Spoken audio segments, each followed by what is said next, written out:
And even though it is a Hilleberg solo, the best tent and all that, I regret buying it. And you know why?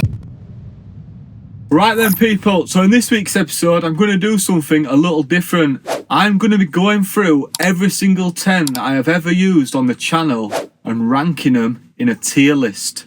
So I've got 5 tiers that I'm going to categorise each tent into. We've got not for me, average, decent, hooker and elite. So I'm going to go through each tent in chronological order from when they first appeared on the channel. But before any of that, last night I got a strange email.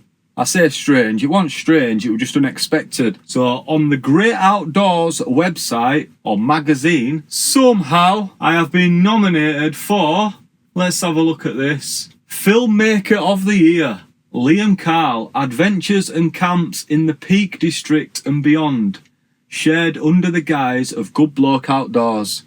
Are you having a bit of that or what? I'm not sure why it says Peak District because I've only been there once in probably the last 12 months or something. But we can allow that. I love the Peak District. Who done? But anyway, if you've not done already, I would really appreciate it if you just go down to the pinned comment and hit a vote. We might not win, but it's nice to be recognised. And if it can bring more people to the channel, then it's a win-win. So a big shout out to everyone that's already voted and sent me a message in that. I really appreciate the support. But anyway, let's get on with the video. When I first started getting into camping back in April 2022, I was on the lookout for my first ever proper tent. And when I say proper tent, me and my friends have owned tents before, where we've sort of chipped in for one of those big 6-man Argos tents, whatever they are. So I'm not going to class them, and they didn't appear on the channel. So I was looking on YouTube, checking out tents, and I came across a brand called Naturehike. So I decided to buy a Cloud Up 2, and it cost me about 150 quid at the time. It weighs, so it's a decent weight. It is not a 4-season tent, even though it does state it's a 4-season tent. A little more about that later on. And I used that tent for at least 6 months before I even thought about getting out else. I used it in the Peak District in some pretty gnarly conditions. I took it on my first ever trip to the Lake District when I first did Scarfell Pike. My brother Ben, who actually first got into camping with me, bought the exact same tent. So you might have seen videos where me and him have been camping and we're both in the Cloud Up 2s. And it still actually gets used now because my brother Sam has used it on the channel quite recently. So I'd say it's fit for most conditions. I wouldn't use it in winter, not up on the mountain summits. It's just not that kind of tent. It's certainly not a 4-season tent, but for the majority of the time, it'll do the job. It's got a decent sized vestibule. It is 2-person, but I'd say it'd be very cramped if you had 2 people plus your gear. So I'm going to say 1 person plus the gear. It's a good entry-level tent. And the tier that it's going to go in is straight down the middle in decent. Right then, on to the next one. For the next 6 months or so, I was just banging videos out, getting them out as much as I can. When you first get started on YouTube, the fact that people might send you free gear is just mind-boggling. It still is now, to be fair. But when a company called Nightcat reached out to me and said, we're going to send you a 3-man tent, do you want to review it? So obviously I said yeah. And at the time, because I didn't really know about tents, I'd only had one, I was looking at the tent, I thought yeah, it's decent. It did have fiberglass poles, so more of a campsite tent, or maybe even like a low-level camp at some woodlands or something. I actually recorded last year's Christmas special in that tent, and that was just because I wanted plenty of room. But would I recommend it? Probably not. It's really heavy, it weighs, but it does only cost. But because of the fiberglass poles, it's just not something I'm going to be using, to be honest. So that goes in, not for me. The next tent to appear on the channel was something a little different because it was my first time ever trying out a trekking pole tent. And that was the Lanchan 1. And just like the Cloud Up 2, I'd say this is a good entry-level backpacking tent. Because it doesn't have poles, you do need a trekking pole. So for those that already use trekking poles or want to start using trekking poles, then it might be a good tent to consider. It costs, and it weighs So it's relatively cheap and quite light. And even though I've probably had this tent about 2 years, I actually used it last month. So it's still good to use, it's still a decent tent, and I do rate it. So I'm going to put that in the category of decent. So then, this next tent is probably the one that I am most disappointed in, because I had high expectations of it. And this might annoy a few people because a lot of people do rate this tent, but unfortunately it let me down. But it is sort of my fault because I shouldn't have used it where I used it. And that is the Cloud Peak 2 by Naturehike. So I bought this tent because I thought I want to get into winter camping. I'd looked at these Hillebergs and I thought, do you know what, they're too expensive for me right now. I even bought some slightly thicker poles from AliExpress just to strengthen the tent. I did all sorts of modifications to it. Stronger guy line, stronger bungee, all this sort of stuff. But I were only kidding myself. It wasn't fit for what I was hoping it was going to be used for. So I took it up Green Gable in middle of winter like a fool. The wind flattened it, and worst of all, the zip snagged. I would try to unsnag it, basically the zip came off. So I was stuck up there, it were getting dark. By the time I put the tent away, it were pitch black.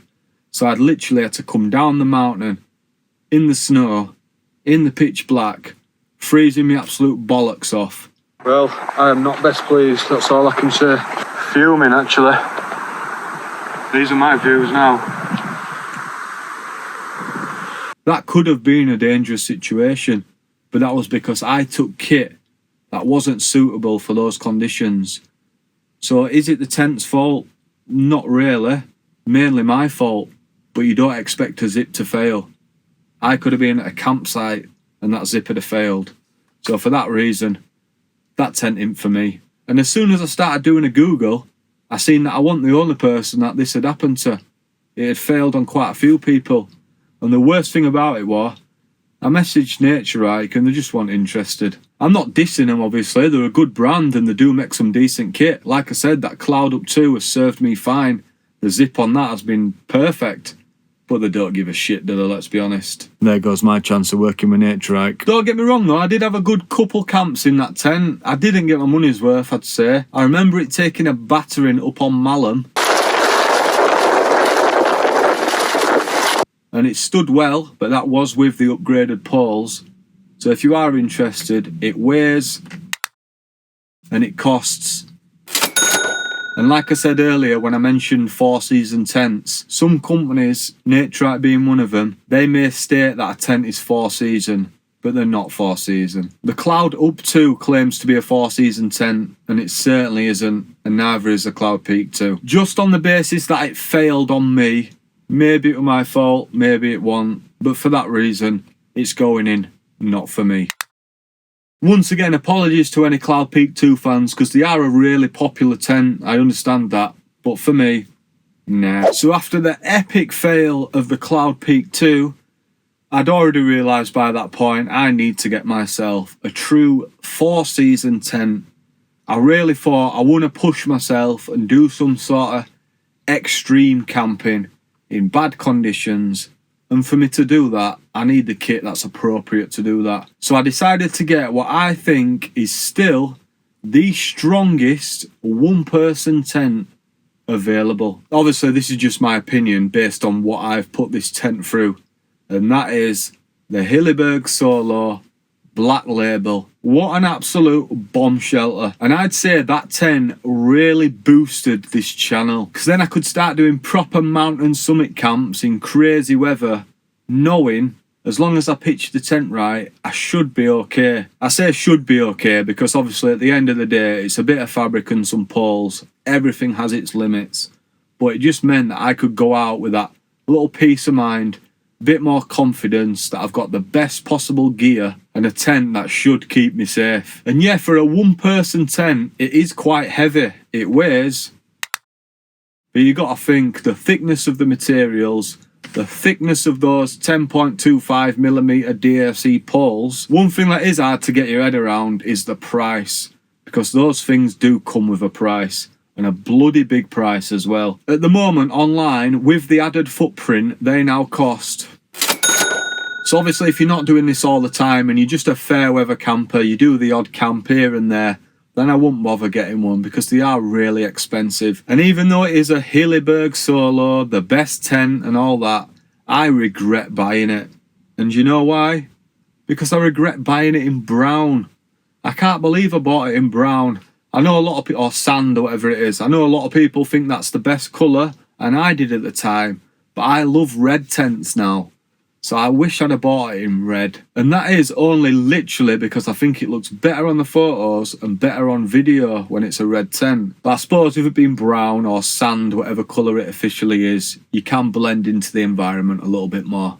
But this tent is a tent for life. I'm going to say I feel like I've already had my money out of that tent.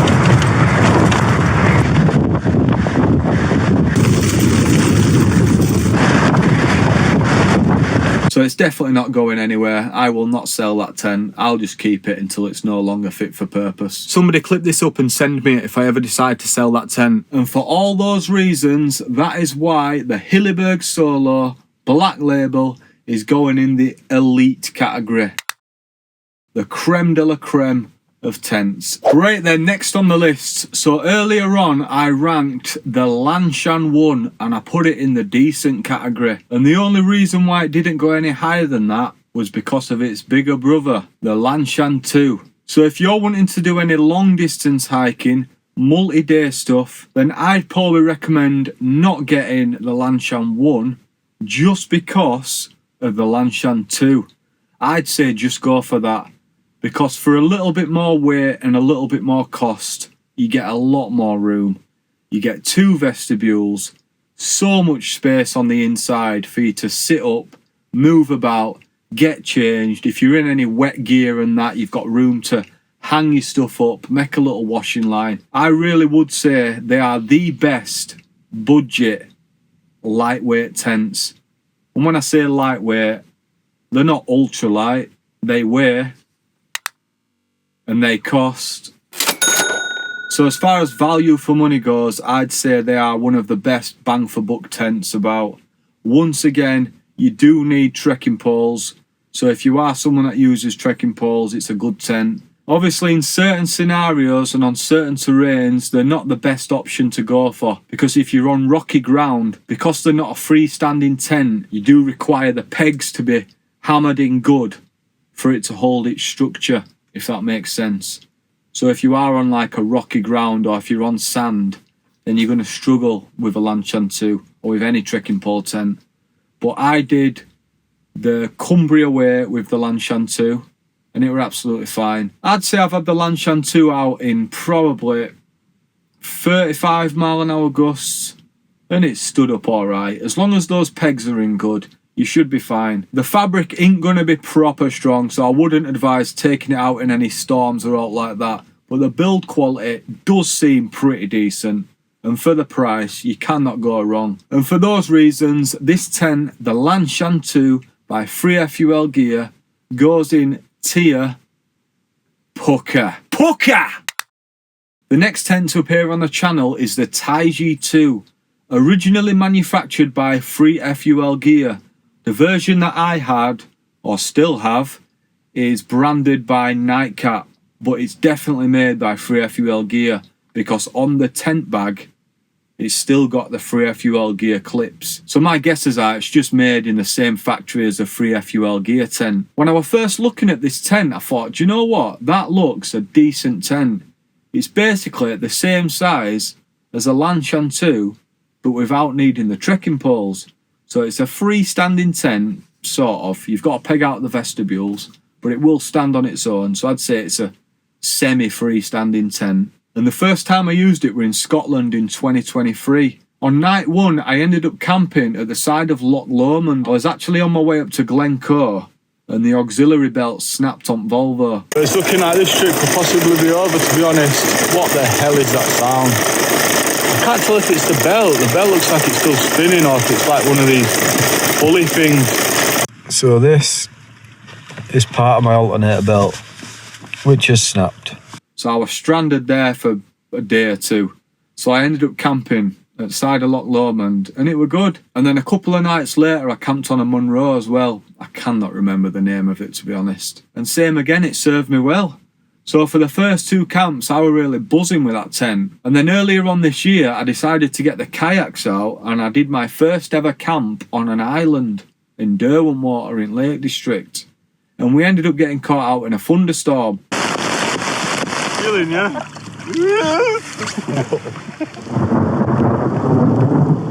That sounds angry. Right, we're gonna have to retreat to the tents for a little bit because it's coming down heavy now. And as you can see, there's puddles everywhere. Oh man, what have we done? And it didn't even cross my mind that this tent wouldn't be waterproof. And it bloody leaked. Started dripping through. I think the rain was soaking through the stitching and then dripping on the inside, and I wasn't happy about that at all, to be honest. So I thought I'd bring this Taiji 2 out, but it's actually leaking from somewhere. I'm getting little drips coming down. That's not a good sign, is it, really? It didn't say anything on the website about having to seam seal it. I have seam sealed it since, but I've also not tested it since. So hopefully that's sorted it. I couldn't quite see where the water were coming from, but I'm just guessing it's got to be the stitching. And another thing I've noticed about it, in any little bit of wind, it just starts bending. So I wouldn't want to take it out in any strong winds. It doesn't seem like a very strong tent at all. Don't get me wrong, in certain scenarios, like most of these tents, it'll be absolutely fine and it'll serve you well. But for what I'm going to use them for, I want to make sure, just in case, if that weather turns when you're in the mountains, the winds get a lot higher than forecast, the rain starts coming in. But I guess you never know when a random unforecast thunderstorm is going to suddenly turn up out of blue. But if you are interested, it weighs. And the free FUL gear version costs. So I'm going to put the Taiji 2 by Free FUL gear in the average tier. It was close to going in the not for me category, but because I've seam sealed it, I'm going to give it another try, see how it goes. And if it does let me down, it's going in bin. Right then, the next one. Oh, I'm excited about this next one. This next tent is sick. So sick. To be fair, right, I've tested all these tents, or I've used all these tents, and then I had a massive break where I didn't get any new tents, any new shelters for at least a year, I'm going to say. From getting that Taiji 2 to this next tent, I'd say it were close to a year. And that is, you know what's coming. Do you know what's coming? Do I have it? Let me get it. It's here. Here it is. Oh, yes. My beauty. The beauty. Bonfus! This is the Bonfus Duos 2P. What a tent. Can you tell I've just got excited? This tent, when I received this tent, it's my first ever DCF tent. You must have seen this. If you are a regular on the channel, you will have seen this tent. So right now, if I was going to go on a long distance, multi-day hike, the only tent I would consider is this, out of all the ones I've got. It's basically, I'm going to say it's like a Lanchan 2, but DCF. Higher build quality, higher price as well, to be honest. They are expensive. This right now, I think, costs, and it weighs, so it is an expensive tent. Anyone that's ever used one of these will understand. The build quality is spot on. Stitching, all that stuff, you haven't got to worry about that. The material, the actual DCF material, although it is really light, this is very strong. So same again, like the Lanchan 2, it is a trekking pole tent. It's not ultra light. They do lighter tents, smaller versions, and it is a 2-person tent. You could fit 2 pads in there, so if there was 2 of you, you could use it, I guess, for 2 people. I think personally a 2-person tent is perfect for 1 person plus all the gear. I took it on the West Island way. I took it when I did the Tour de Beaufort in France, and it was perfect for that. And I have actually been caught out in some quite bad weather in it as well. I was once on a camp in the Lake District, and like earlier when I said about unforecast storms, all of a sudden this crazy ass wind came from nowhere and rain.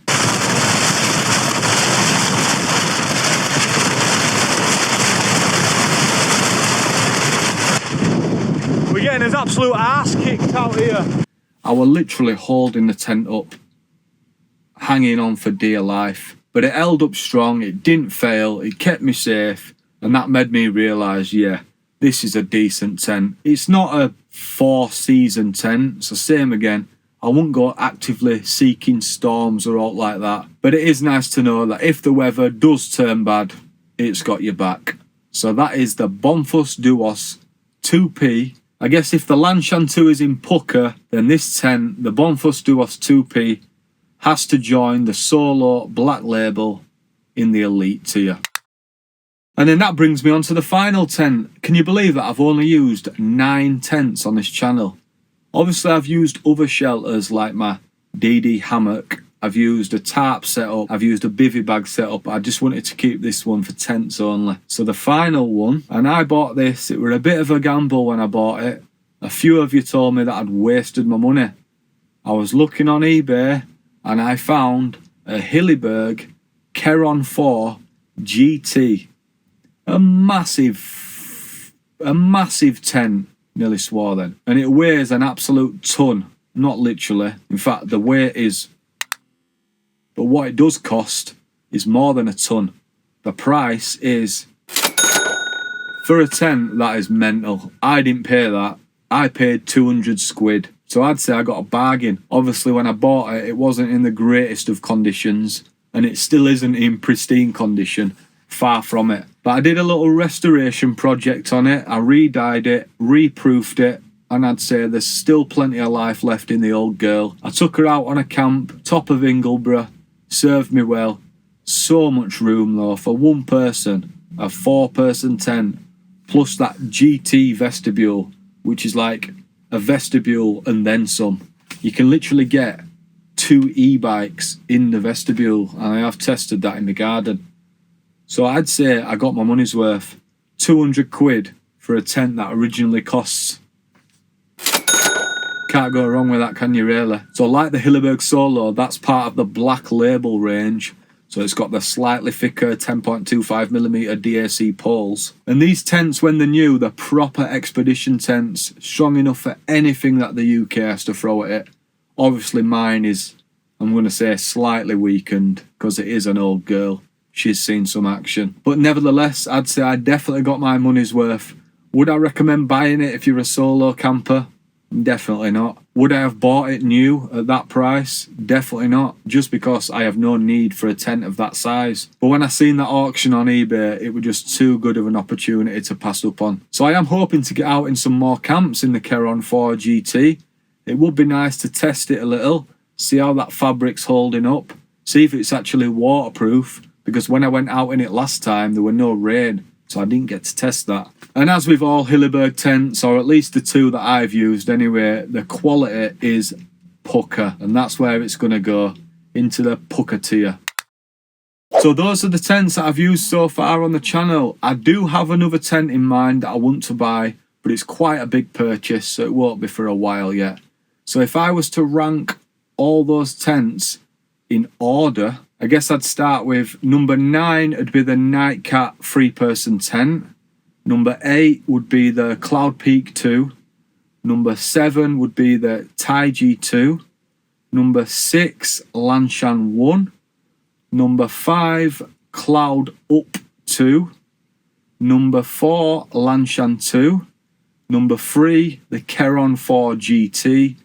Number 2, the Bonfus Duos 2P. And coming in at number 1, the best tent that I own is the Hilleberg Solo Black Label. And that just about wraps this up, I guess. So if you want to do me a quick favour, I would really appreciate it if you go in the comments or in the description and click on the link and vote for me in the, what was it again? Outdoor Filmmaker of the Year. Can you believe a channel of this size is getting nominated for that? We're probably not going to win. There's some channels that are a lot bigger than mine in that list, but it's just nice to have been nominated. A bit of recognition for the channel.